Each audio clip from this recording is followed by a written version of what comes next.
Pourquoi Allah n'a-t-il pas préservé les enseignements religieux qui venaient purement d'Allah dans les temps anciens? Merci, il a posé une très bonne question, une question très logique. Il demande pourquoi Allah a révélé le Coran il y a 1400 ans. Il aurait dû le révéler en premier. S'il avait révélé uniquement le Coran dès le premier jour, nous n'aurions pas toutes ces religions. C'est exact? Si vous avez révélé le Coran en premier, pourquoi la Torah, l'Injil, le Zabour, pourquoi pas le Coran directement?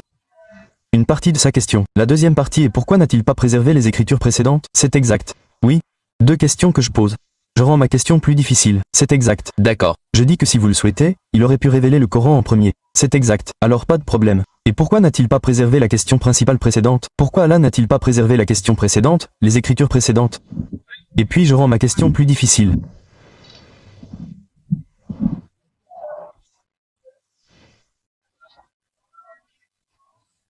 Premièrement, toutes les écritures précédentes qui sont venues, Allah dit dans le Coran dans la sourate 13 verset numéro 38 qu'Allah dit. Cela signifie qu'à chaque époque, Allah a envoyé un livre dont le nom n'est mentionné que 4 dans le Coran.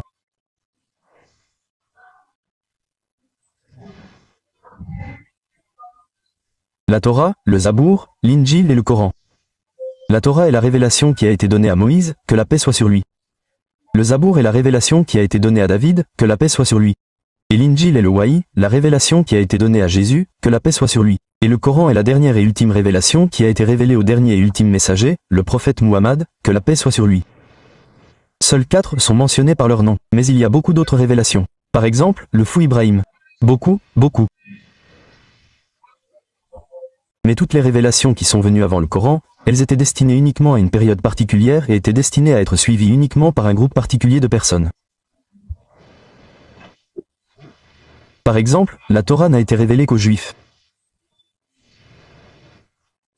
L'Injil n'a été révélé qu'aux Juifs. Le Coran dit que la Bible dit que le Coran dit qu'Isam n'a été envoyé que pour les bancs Israël dans la sourate Imran 3h49 que nous avons envoyé, nous avons désigné Isa al-Issam Jésus-Christ, que la paix soit sur lui, comme messager pour les bancs Israël.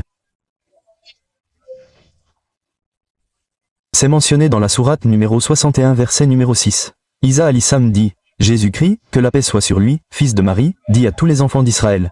Je suis venu vous annoncer la bonne nouvelle du messager qui m'a précédé et du messager à venir, dont le nom sera Ahmed. L'imam Jésus-Christ, que la paix soit sur lui, dit dans l'évangile de Matthieu, chapitre numéro 10, versets numéro 5 et 6, n'allez pas dans la voie des païens. Il dit à ses apôtres, il dit à ses disciples, n'allez pas dans la voie des païens. Les païens sont les non-juifs, les chrétiens, les hindous, les musulmans. N'allez pas dans la voie des païens, mais allez plutôt vers les brebis perdues d'Israël. Ainsi, Jésus-Christ, que la paix soit sur lui, dit à ses disciples, n'allez pas prêcher aux non-juifs. Prêchez seulement aux brebis perdues d'Israël. Jésus-Christ dit, la paix soit sur lui, évangile de Matthieu, chapitre 15, verset 24. Je n'ai été envoyé qu'aux brebis perdues de la maison d'Israël. Ainsi, tous les messagers qui sont venus avant le prophète Mahomet, que la paix soit sur lui, ont été envoyés uniquement pour leur peuple, et le message était destiné à une période donnée jusqu'à ce que le message suivant arrive. Muhammad, sallallahu alayhi wa sallam, a mentionné dans Sebekari, volume numéro 1, numéro 429. Tous les messagers qui sont venus avant moi ont été envoyés uniquement pour leur peuple, mais j'ai été envoyé pour l'humanité tout entière. Or, parce que le prophète Mohammed, que la paix soit sur lui, était le dernier et ultime messager, comme cela a été mentionné dans la sourate Ahzab, chapitre 33, verset numéro 40, Mohammed, que la paix soit sur lui, n'est le père d'aucun d'entre vous, mais il est un messager d'Allah. Il est la descendance du prophète. Allah est omniscient et plein de connaissances. Or, parce que le prophète Mohammed, le dernier et dernier messager, n'a pas été envoyé uniquement pour les musulmans ou les arabes. Allah dit dans le Coran, dans la sourate Anbiya, chapitre numéro 21, verset numéro 107. Nous ne t'avons envoyé qu'en miséricorde pour toutes les créatures, en miséricorde pour tous les êtres humains, en miséricorde pour tous les mondes.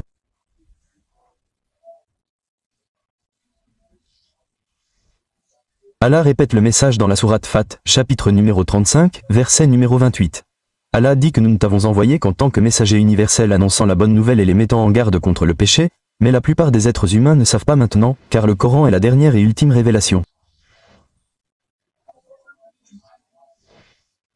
Il n'a pas été envoyé uniquement pour les musulmans ou les arabes, il a été envoyé à toute l'humanité. Ceci est mentionné dans la sourate Ibrahim chapitre 14 verset numéro 1, dans la sourate Ibrahim 14 verset numéro 52, dans la sourate Bakra chapitre 2 verset numéro 185 et il est mentionné dans la sourate à chapitre 39 verset numéro 41 que le Coran est envoyé à toute l'humanité.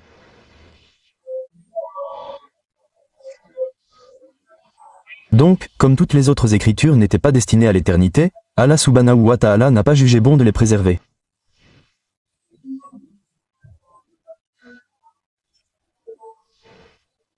N'est-ce pas? Si le message n'est pas censé être valide, quelle est l'exigence de le préserver? Donc, lorsque les gens changent le message, Allah a envoyé un nouveau message et un nouveau messager.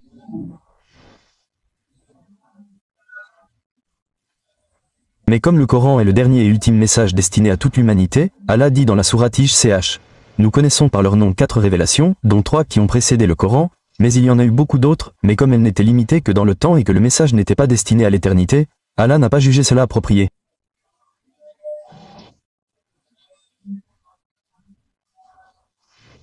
Maintenant, pour en venir à la question que je me suis moi-même posée, pourquoi Allah n'a-t-il pas révélé le Coran en premier?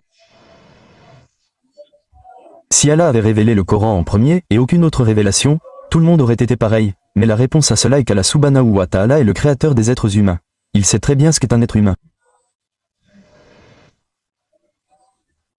La réponse est donnée dans la Bible, dans l'évangile de Jean, chapitre 16, versets 12 à 14. Jésus-Christ, que la paix soit sur lui, dit: J'ai beaucoup de choses à vous dire, mais vous ne pouvez pas les porter maintenant. Car, lorsque viendra l'Esprit de vérité, il vous guidera vers toute la vérité. Il ne parlera pas de lui-même. Tout ce qu'il dira, il le glorifiera, car Jésus-Christ connaissait le message, que la paix soit sur lui, mais il savait que les gens ne pouvaient pas le comprendre. Dieu Tout-Puissant savait donc que les êtres humains n'étaient pas suffisamment développés pour saisir le message du Coran. C'est la raison pour laquelle il ne l'a pas révélé il y a 5000 ans, 4000 ans ou 3000 ans. Il y a 1400 ans, Allah, notre Créateur, Dieu Tout-Puissant, a dit: D'accord, maintenant les êtres humains peuvent saisir la révélation finale. Qui a dit cela? Jésus-Christ, que la paix soit sur lui, dans l'évangile de Jean, chapitre 16, versets 12 à 14. Jésus-Christ a dit: J'ai beaucoup de choses à vous dire, mais il ne peut pas les porter maintenant. Même chose que l'autre messager a dit. Même chose dans les écritures bouddhistes. Bouddha a dit, même chose Zarathustra a dit, tout messager, un autre messager va venir. Même chose que Moïse a dit dans l'évangile du livre du Deutéronome, chapitre 18, verset 18. Allah savait donc que l'être humain ne pouvait pas l'absorber, ne pouvait pas le comprendre. Difficile à mettre en œuvre. Il y a 1400 ans, Allah a dit: Maintenant, c'est le moment pour les êtres humains d'assimiler le message.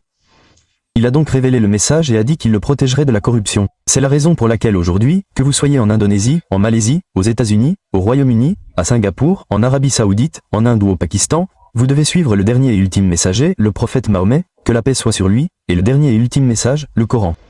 J'espère que cela répond à la question, mon frère. Pouvons-nous avoir la dernière question, mon frère? Mon frère, en avez-vous une? Êtes-vous d'accord avec ma réponse? Oui, merci pour votre réponse. D'accord, vous pouvez poser votre troisième question, mon frère. Donc la dernière question est: que pensez-vous si quelqu'un ne veut pas accepter l'islam parce qu'il a été victime d'intimidation par des musulmans et est devenu islamophobe?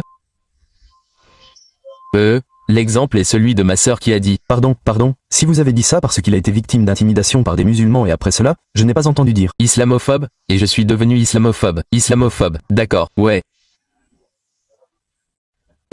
L'exemple est celui de ma sœur qui a dit que le sang d'un non-musulman était halal par son professeur de religion islamique.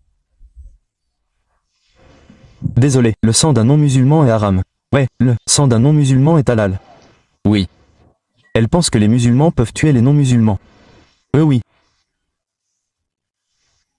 C'est ce qu'a dit son professeur de religion islamique. Le frère a posé la question suivante. Que se passe-t-il si quelqu'un a été harcelé par des musulmans et que ce musulman dit à une non-musulmane, c'est-à-dire une sœur, que le sang d'un non-musulman est halal et qu'un musulman peut tuer un non-musulman? Alors, quelle est la réponse? Numéro 1, le musulman qui a harcelé le non-musulman sera puni. Si c'était un pays islamique, un état de droit islamique, si la religion de l'islam était respectée, si ce musulman était traduit en justice, il aurait été puni. Vous comprenez? Maintenant, la personne qui a harcelé votre sœur, il a tort. Numéro 1. Mais parce que ta sœur a été victime d'intimidation, suppose que mon professeur m'ait appris que 2 plus 2 égale 5. C'est ça? Quand j'étais enfant, j'ai dit que 2 plus 2 égale 5. Maintenant, quand je serai adulte et que je dis que mon professeur a dit que 2 plus 2 égale 5, donc 2 plus 2 égale 5. Me pardonneras-tu? Non. Point. D'accord. Quand j'étais enfant, pas de problème. À l'âge de 3 ou 4 ans, mon professeur m'a dit que 2 plus 3 égale 5. Alors je l'ai répété. Maintenant, quand je serai adulte, mon professeur m'a dit que j'avais tort, je peux distinguer le bien du mal. Donc, juste parce que mon professeur m'a dit que j'avais tort toute ma vie, je ne continuerai pas à dire que 2 plus 2 égale 5. C'est ça. Oui. Pendant ces quelques années, il est acceptable que le professeur ait tort. Dieu punira le professeur s'il l'a fait exprès. Mais pour moi, je dois grandir. D'accord, très bien. Mon professeur m'a harcelé. J'étais un petit enfant. J'ai accepté. J'ai fait une erreur. Dieu me pardonnera. Mais maintenant, 2 plus 2 égale 4. Vous comprenez? Quelqu'un me dit que cet homme, le voisin, est un méchant. C'est un meurtrier. D'accord, quand j'étais enfant, j'étais d'accord.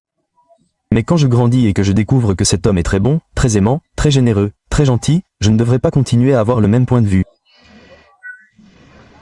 Je devrais changer d'avis. Donc si ta sœur a été harcelée par un musulman et qu'elle était islamophobe, cette personne qui a harcelé son frère. Oui. Tu m'entends? Oui. Oui, donc si je donne la réponse, si tu peux mieux me regarder. Oui, désolé. Je pense que vous parlez entre vous. Sinon, vous allez rater la réponse et vous ne saurez pas ce que j'ai dit. On ne peut pas faire deux choses ensemble. On peut faire 100% partiellement. Donc si ta sœur a été harcelée par un musulman qui a donné de fausses informations sur l'islam, qu'elle était islamophobe, ce musulman sera puni. Sinon, Allah veillera à ce qu'il soit puni. Mais ta sœur, elle doit maintenant connaître la vérité. Si elle est une enfant, elle sera pardonnée pendant 5 ans, 10 ans, d'accord? Mais une fois qu'elle devient adulte, elle n'est plus une enfant. Cette fois-là, elle doit accepter la vérité. Elle ne peut pas continuer à répéter 2 joueurs égaux à 5. Mon voisin n'est pas bon. Si ton voisin est bon, c'est bon. Tu comprends maintenant? Donc tu devrais l'être puisque tu es le frère, tu devrais la guider et lui dire que quiconque était ton ami t'a dit des choses mauvaises et l'encourager comme dans le cours que j'ai donné aujourd'hui. C'est exact? Le cours que j'ai donné portait sur le point de vue de l'islam sur le terrorisme et le djihad et sur un verset que j'ai oublié dans mon cours et que je dois mentionner maintenant. Je voudrais vous remercier pour cela. Ce seul verset du Coran suffit à prouver que les musulmans ne sont pas des terroristes. Allah dit dans la sourate Maïda chapitre numéro 5 verset numéro 32, « Si un être humain tue un autre être humain, sauf pour meurtre ou pour avoir semé la corruption sur terre, c'est comme s'il avait tué l'humanité entière. »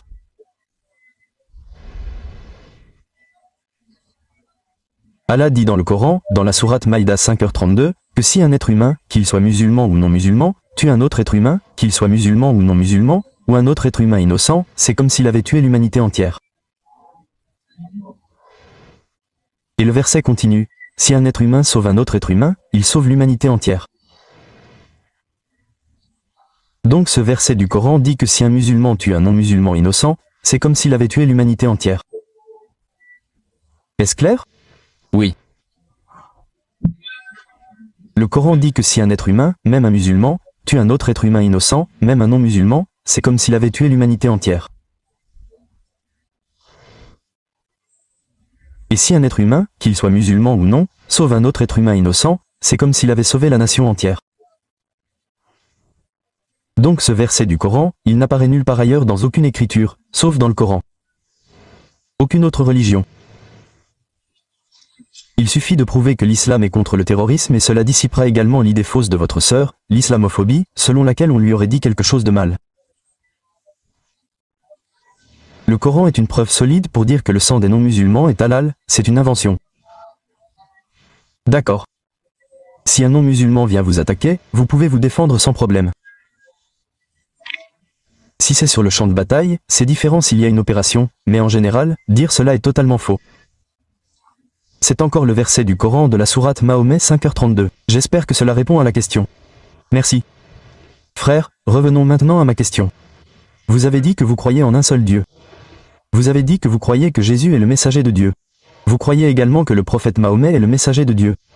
Je vous ai donc posé la question suivante. Qu'est-ce qui vous empêche d'accepter l'islam? Peut-être parce que je ne suis pas financièrement stable. Mon.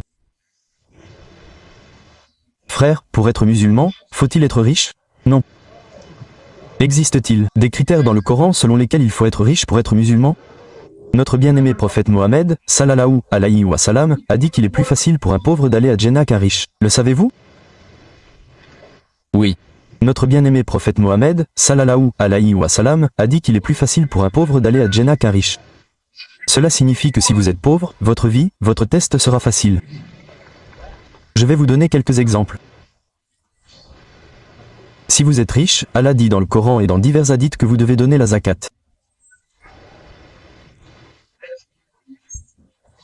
Tout musulman riche qui a une épargne supérieure au niveau du nisab, soit plus de 85 grammes d'or, doit donner 2,5% de cette épargne chaque année lunaire en charité. Si vous ne donnez pas, c'est un grand péché. Mais pour le pauvre qui n'a pas d'économie, il ne doit pas faire la charité. Donc en zakat, il obtient 100 sur 100. Pour le riche, s'il ne donne pas, il donne 0 sur 1.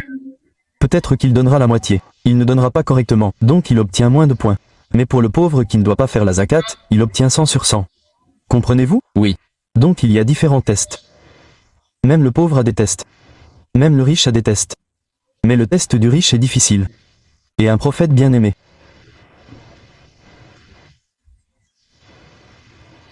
Muhammad sallallahu alayhi wa sallam, vous savez, il a dit que vous devez faire la charité.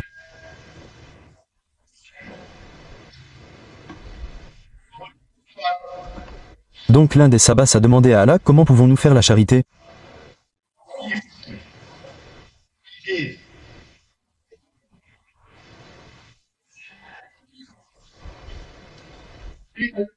Alors il a dit d'aller au marché et de faire le zikar d'Allah, de prendre le nom d'Allah illallah et de dire le tala, c'est comme distribuer de l'or sur le marché.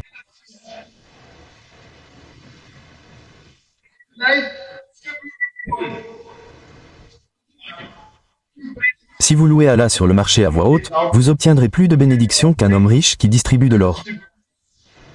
Frère, as-tu vu un homme riche distribuer de l'or sur le marché? As-tu vu? As-tu vu, oui ou non? Je n'ai pas vu non plus. Je n'ai jamais vu.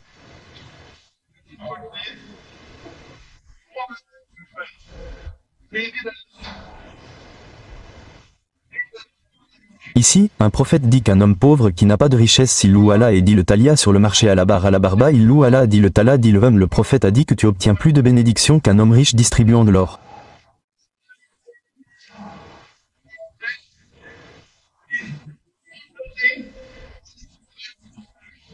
Alors dis-moi, c'est plus facile pour un homme riche d'aller à Jannah ou un homme pauvre? C'est pauvre. C'est donc la raison pour laquelle plus de pauvres acceptent l'islam que de riches. Tu as peut-être entendu l'histoire de Bilal, le compagnon du prophète qui était un esclave noir. Ils l'ont torturé. Ils lui ont dit qu'il n'y a pas un seul Dieu. Il a encore dit ah.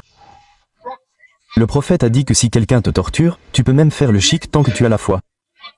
Il a dit non. Je vais encore dire tout.